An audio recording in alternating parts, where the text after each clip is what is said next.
Merhaba arkadaşlar. Şimdi Dolunay yeni bölümünde nasıl izlendi? Bağımsız olarak çıkarttığım analiz bilgisini sizlerle paylaşacağım.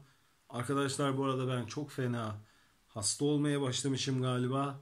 Şu an konuşurken bile zorlanıyorum. Sanki kemiklerim kırılıyor gibi hissediyorum arkadaşlar. Gerçekten zor konuşuyorum. Az önceki diğer analiz videolarında zor çektim. Şimdi arkadaşlar ben size hemen Dolunay yeni bölümünde nasıl izlendi onun bilgisini vereyim. Arkadaşlar şöyle söyleyeyim. Dolunay bildiğiniz üzere son birkaç bölümdür bir düşüş yaşamaya başlamıştı. Bu bölüm onu yaşamadı arkadaşlar. Son bölümünden daha iyi seyirci kitlesini çekti. İzlenmesi daha iyiydi.